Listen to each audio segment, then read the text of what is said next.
রোহিত ভাই, নিয়াজ ভাই, একটা কথা বলবো আজকে আপনাদেরকে। মর্মান্তিক একটা ঘটনা ভাই। এই যে আমার পিছনে যে রোগীগুলা দেখতেছেন ভাই, আমি কথা বলছি ভাই, আজকে দুপুরে এরা খাইছে না ভাই। আরে কি বলেন, দুপুরবেলা খায় না? না ভাই, দুপুরে খাইছে না ভাই, না। আরে সর্বনাশ, নিজের মুখ থেকে শুনেন, আমি মিথ্যা কথা বলি কিনা জিজ্ঞেস করে। কি অবস্থা? দুপুরবেলা কি খান নাই? আরে সর্বনাশ, দেখেন দুপুরে খাইছে না ভাই। আল্লাহু আকবার। ভাই আমরা যার যার বাড়ি থেকে খাই আইছি ভাই। আমরা তো এত ধনবান ব্যক্তি না ভাই। ভিডিও করি। আমরা তো ভাই ভিডিও করে যতটুকু দেই। আছে, যতটুকু আছে ভাই, ভিডিওর মাধ্যমে আমি 1000 টাকা দিয়ে দিই। আমরা তো ভিডিওর মাধ্যমে। ভাই দেখেন দুপুরে খাইছে না ভাই, এই কথা শুই না আমার তহিদ ভাই 1000 টাকা দিছে ভাই। ইয়া আল্লাহ, উনাদের নিজের মুখ থেকে শুনছি ভাই, খাইছে না আজকে দুপুরে খাইছেন।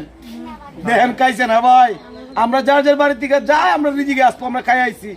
এই দুইটা বই না খাওয়া ভাই, দেন না ভাই একটা শেয়ার করে এই ভিডিওটা, যেন আমার এই দুইটা বইনের এক বেলা খাবারের ব্যবস্থা হয়।